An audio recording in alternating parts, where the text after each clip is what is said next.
สิ้นสุดตำนาน Messenger เมตาสั่งปิดเว็บแยกดึงระบบแชทกลับคืนสู่ Facebook อีกครั้งเริ่มเดือนเมษายน 2026 นี้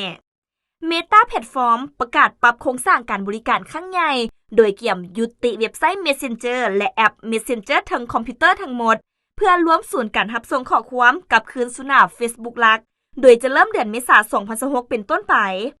ซึ่งรายละเอียดการเปลี่ยนแปลงประกอบมีผู้ใช้คอมพิวเตอร์จะบ่สามารถเข้าแชทผ่านเว็บไซต์แยกได้อีกโดยระบบจะรีไดเรกไปหา Facebook โดยอัตโนมัติส่วนในแอปมือถือผู้ใช้ iOS และ Android ยังสามารถนำใช้แอป Messenger แยกได้ตามปกติบ่ได้รับผลกระทบสำหรับบัญชีผู้ใช้ผู้ที่เคยแชทโดยบ่ผูกบัญชี Facebook อาจต้องได้ทำการล็อกอินผ่าน Facebook เพื่อเข้าถึงข้อความถึงเว็บไซต์ส่วนเหตุผลในการเปลี่ยนแปลงในครั้งนี้ Meta ระบุว่าการรวมระบบครั้งนี้เพื่อลดพรความซับซ้อนและเพิ่มประสิทธิภาพในการพัฒนาฟีเจอร์ใหม่ๆให้ว่องไวและปลอดภัยกว่าเก่านี่ถือว่าเป็นการกลับคืนสู่รากฐานเดิมของ Facebook ที่เคยรวมทุกบริการไว้ในบอนเดียวก่อนจะแยกตัวออกมาในปี